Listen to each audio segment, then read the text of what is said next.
എയ്സൻഹാം ഒരു കാർപ്പൻ്ററിൻ്റെ മകനായിരുന്നു. ഒരിക്കൽ അവനൊരു കിളവനെ കണ്ടുമുട്ടുന്നു.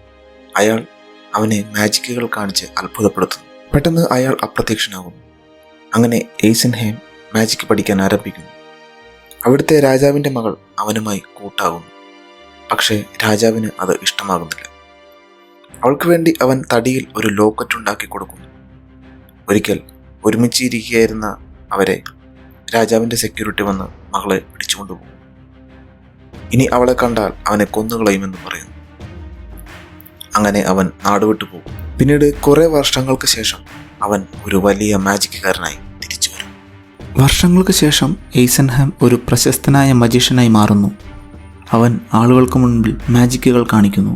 ഒരു യുവതിയുടെ തൂവാല വാങ്ങി ഒരു പെട്ടിയിൽ അടച്ചു വയ്ക്കുന്നു. അവളുടെ കയ്യിൽ തന്നെ പിടിക്കാൻ ഏൽപ്പിക്കുന്നു. ഒരു ഓറഞ്ച് എടുത്ത് അത് രണ്ടായി മുറിച്ച് അതിൻ്റെ കുരുവെടുക്കുന്നു. അത് ഒരു ചെടിച്ചട്ടിയിൽ കുഴിച്ചിടുന്നു. അവൻ അതിൻ്റെ പുറത്ത് കൈവയ്ക്കുമ്പോഴേക്കും കുരു അതാ വളർന്ന് ഒരു ചെറിയ ഓറഞ്ച് മരമായി മാറുന്നു. അതിൽ നിറയെ കായ്കളും ഉണ്ടാകുന്നു. അതിൽ നിന്ന് ഓറഞ്ചുകൾ പറിച്ച് അവൻ കാണികൾക്ക് നൽകുന്നു. തൂവാല അടച്ചുവെച്ച പെട്ടി യുവതിയോട് തുറക്കാൻ പറയുന്നു.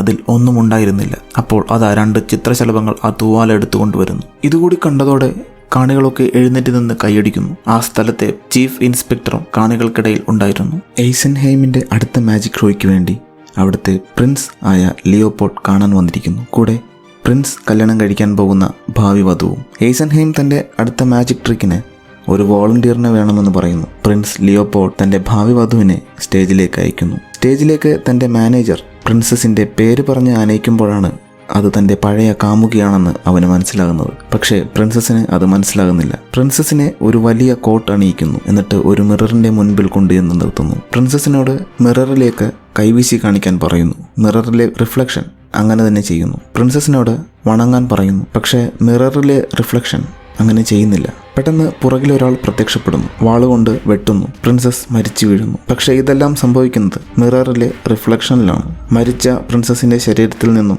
ആത്മാവ് പുറത്തേക്ക് ഇറങ്ങി വന്ന് മുകളിലേക്ക് പോകുന്നു. പ്രിൻസസ് മയങ്ങി എയ്സൻഹൈമിൻ്റെ കൈകളിൽ വീഴുന്നു. മാജിക് ഷോയ്ക്ക് ശേഷം എയ്സൻഹൈമിനെ പ്രിൻസ് തൻ്റെ പാലസിലേക്ക് മാജിക് ഷോ നടത്താൻ വിളിക്കുന്നു. പ്രിൻസസ് സോഫിക്ക് എയ്സൻഹൈം തൻ്റെ ബാല്യകാല സുഹൃത്താണെന്ന് മനസ്സിലാകുന്നു. പ്രിൻസ് ലിയോപോൾഡിൻ്റെ കൊട്ടാരത്തിൽ പല വിശിഷ്ടാതിഥികളുടെയും മുന്നിൽ വെച്ച് എയ്സൻഹൈം ഷോ നടത്തുന്നു. ഒരു ബ്ലാങ്ക് ആയിട്ടുള്ള വൈറ്റ് ബോർഡിൽ ബ്രഷ് യൂസ് ചെയ്യാതെ ലിയോപോൾഡിൻ്റെ അച്ഛൻ്റെ പടം എയ്സൻഹൈം വരയ്ക്കുന്നു. ലിയോപോൾഡ് സ്റ്റേജിലേക്ക് കയറി ഇത് മാജിക് അല്ല, ഇവൻ്റെ കോട്ടിൻ്റെ സ്ലീവിൽ എന്തോ മറച്ചു വെച്ചാണ് ഇവൻ ഇത് വരച്ചത് എന്ന് പറഞ്ഞ് എയ്സൻഹൈമിനെ അപമാനിക്കാൻ ശ്രമിക്കുന്നു. എന്നിട്ട് നീ കൊണ്ടുവന്നിട്ടുള്ള പ്രോപ്പർട്ടീസ് യൂസ് ചെയ്യാതെ മാജിക് അവതരിപ്പിക്കാൻ പറയുന്നു. എയ്സൻഹൈം ലിയോപോൾഡിൻ്റെ വാൾ വാങ്ങി നിലത്ത് കുത്തനെ നിർത്തുന്നു. എന്നിട്ട് പറയുന്നു, ഇത് ഇവിടെ നിന്ന് ഉയർത്തുന്നവനാണ് ഈ നാട് ഭരിക്കാൻ യോഗ്യൻ. എന്നിട്ട് കാണികളിൽ ഒരാളെ വിളിക്കുന്നു. വാൾ ഉയർത്താൻ പറയുന്നു.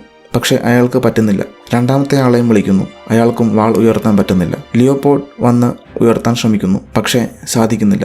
അവിടെയുള്ള എല്ലാവരും ലിയോപോൾഡിനെ കളിയാക്കുന്നു. വീണ്ടും ശ്രമിക്കുമ്പോൾ വാൾ പൊങ്ങിപ്പോയിരുന്നു. ഇത് ഇഷ്ടമാകാത്ത ലിയോപോൾഡ് ഇൻസ്പെക്ടറിനോട് എയ്സൻഹൈമിനെ നശിപ്പിക്കുവാൻ പറയുന്നു. എയ്സൻഹൈമിൻ്റെ ഷോ നിർത്തലാക്കുന്നു. എല്ലാം പാക്ക് ചെയ്ത് അവർ പോകാനൊരുങ്ങുന്നു. എയ്സൻഹൈം സോഫിയെ കാണുന്നു. അവർ ഒരുമിച്ച് നിൽക്കുന്നത് പ്രിൻസസിനെ ഫോളോ ചെയ്യുന്ന പോലീസുകാരൻ കാണുന്നു. ഇക്കാര്യം ഇൻസ്പെക്ടർ ലിയോപോൾഡിനോട് പറയുന്നു. ലിയോപോൾഡ് സോഫിയോട് ഇക്കാര്യം ചോദിക്കുന്നു.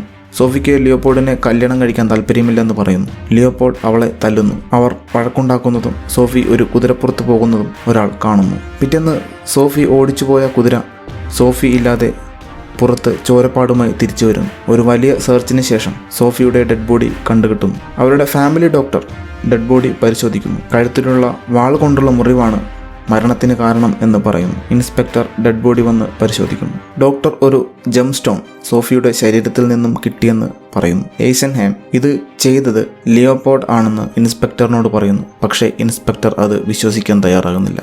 എയ്സൻഹൈം പുതിയ ഷോ ആരംഭിക്കുന്നു. സ്റ്റേജിൽ ഒരു ടേബിൾ മാത്രം വയ്ക്കുന്നു. അതിൽ നിന്ന് ഒരാളുടെ രൂപം തെളിഞ്ഞു വരുന്നു. ആളുകൾ അയാളോട് ചോദ്യങ്ങൾ ചോദിക്കാൻ തുടങ്ങുന്നു. അയാൾ മരിച്ചതാണെന്ന് പറയുന്നു. അങ്ങനെ എയ്സൻഹൈമിന് മരിച്ച ആളുകളുമായി സംസാരിക്കാനാകുമെന്ന് എല്ലാവരും വിശ്വസിക്കുന്നു. പിന്നീടുള്ള ഒരു ഷോ കാണാൻ ലിയോപോൾഡ് വരുന്നു. അന്ന് സോഫിയുടെ ജീവനുള്ള ബോഡി അവിടെ ഉയർന്നു വരുന്നു. അവൾ പറയുന്നു, ഈ കൂട്ടത്തിൽ ഇരിക്കുന്ന ആരോ ആണ് തന്നെ കൊന്നത്. അങ്ങനെ ഈ ലിയോപോൾഡിനെതിരെ ആളുകൾ പ്രതിഷേധിക്കുന്നു. വീണ്ടും ഒരു ഷോയ്ക്ക് സോഫി എയ്സൻഹൈമിനെ വരുത്തുന്നു. ഇൻസ്പെക്ടർ അവനെ അറസ്റ്റ് ചെയ്യാൻ ശ്രമിക്കുന്നു. പക്ഷേ എയ്സൻഹെയിമിന്റെ ശരീരത്തിലൂടെ ഇൻസ്പെക്ടറുടെ കൈകൾ കടന്നുപോകുന്നു. അവനൊരു ആത്മാവായി മാറിയിരിക്കുന്നു. അവൻ മാഞ്ഞു പോകുന്നു. ഇൻസ്പെക്ടർ എയ്സൻഹെയിമിന്റെ മുറി മുഴുവൻ പരിശോധിക്കുന്നു, പക്ഷേ അവനെ കാണുന്നില്ല. ലിയോപോൾഡിന് നേരത്തെ സംശയമുണ്ടായിരുന്ന ഇൻസ്പെക്ടർ അദ്ദേഹത്തിന്റെ കുതിരാലയം പരിശോധിക്കും. അവിടുന്ന് സോഫിയുടെ മാല കിട്ടും, അതുപോലെ ലിയോപോൾഡിന്റെ വാളിലുണ്ടായിരുന്ന ജെം സ്റ്റോൺ. ഇൻസ്പെക്ടർ ലിയോപോൾഡിനോട് ഇതിനെപ്പറ്റി ചോദിക്കുന്നു. ആളുകൾ മുഴുവൻ നിങ്ങൾക്കെതിരാണ്, ഇൻസ്പെക്ടർ പറയുന്നു. ലിയോപോൾഡ് റിവോൾവർ എടുത്ത് ഇൻസ്പെക്ടറിനെ ഷൂട്ട് ചെയ്യാൻ പോകുന്നു. പോലീസുകാർ അറസ്റ്റ് ചെയ്യാൻ വരുന്നത് കണ്ട് സ്വയം വെടിവെച്ച് മരിക്കും. കൊട്ടാരത്തിൽ നിന്നും പുറത്തിറങ്ങിയ ഇൻസ്പെക്ടർക്ക് ഒരു പയ്യൻ ഒരു കവർ കൊടുത്തു. അത് എയ്സൻഹെയിമിന്റെ പ്രസിദ്ധമായ ഓറഞ്ച് ട്രീ എന്ന ട്രിക്കിന്റെ രഹസ്യമായിരുന്നു. തന്റെ പോക്കറ്റ് നോക്കിയ ഇൻസ്പെക്ടർ മാല നഷ്ടപ്പെട്ടതായി മനസ്സിലാക്കുന്നു.